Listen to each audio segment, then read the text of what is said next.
Je voudrais demander aux agences si leur façon de travailler au fil des années a changé par rapport à leurs clients. S'il y a, en termes d'organisation interne, de procédures, de recrutement, d'outils, de conviction, de tests, voilà. Oui, incroyablement, mais non pas assez.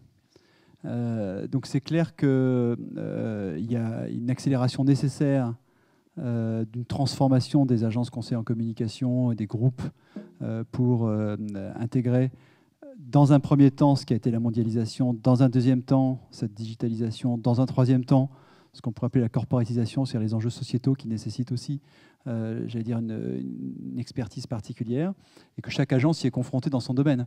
C'est sûrement vrai du luxe, c'est vrai de la santé, c'est vrai donc de domaines d'activité où c'est vrai de l'événementiel avec le e-event ou du corporate avec la e-réputation. Donc cette transformation-là est absolument nécessaire.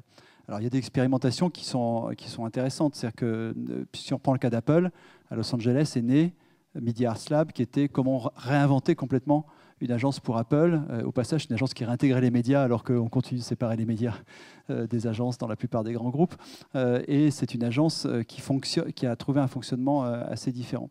Alors pourquoi est-ce que ça ne se met pas en place? Parce qu'on ne peut pas le faire tout seul, au sens où le décalage avec la plupart des grandes entreprises, donc des grands annonceurs, est colossal. Parce qu'un problème qui nous est posé à nous en tant que, on va dire, multinationales d'artisans, parce que c'est comme ça, les groupes de com sont certes des groupes multinationaux cotés en bourse à Paris, à New York ou à Londres, mais au fond, ce sont simplement des grappes, en quelque sorte, de petites entreprises, puisque 60% de ce qu'on fait, c'est la matière grise, c'est les gens, et c'est une logique de service. La difficulté est très différente dans les très grandes boîtes. Comment l'armée réagit avec les réseaux sociaux, pour prendre un problème caricatural.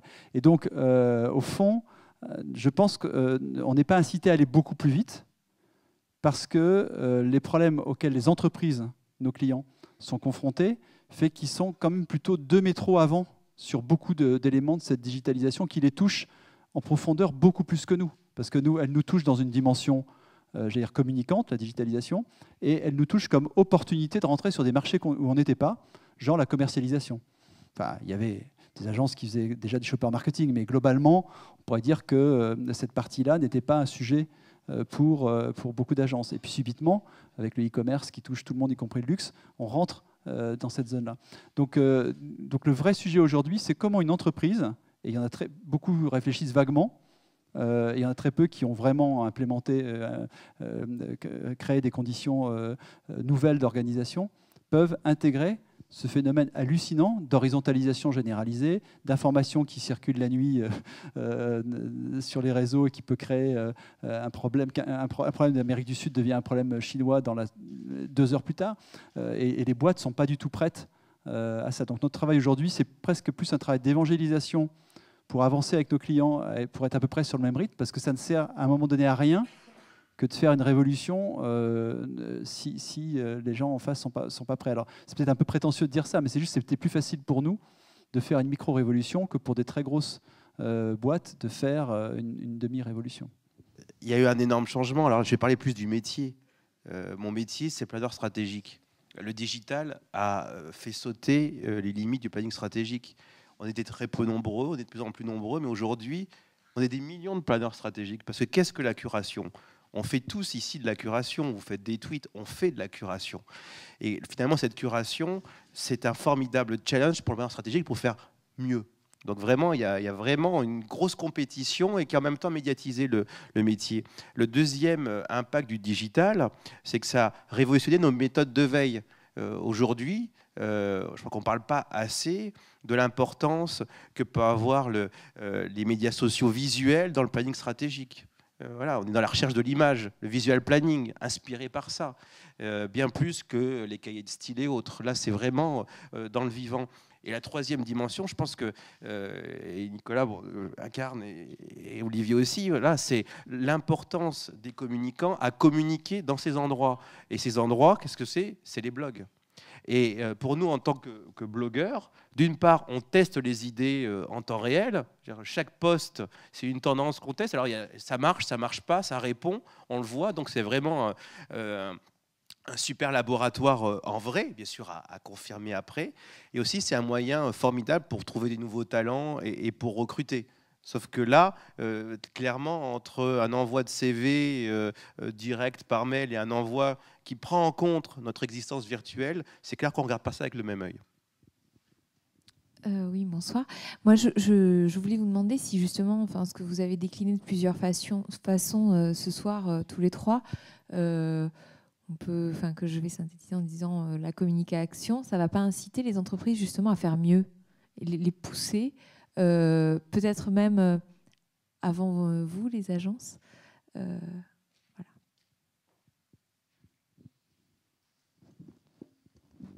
Oui, 100% d'accord, et c'était vrai avant Internet. J'ai pris l'exemple de Nologo tout à l'heure, en disant c'est cette pression, j'allais presque dire directe, du consommateur citoyen qui se vit comme tel, qui crée l'exigence, dans le bon sens du terme, de progression, indépendamment presque du système de communication qui est mis en place. Donc je ne sais pas si, en disant ça, je réponds à votre question, mais je refais une preuve d'humilité d'agence en disant on n'est pas forcément dans ce flux-là, et c'est ça qui crée.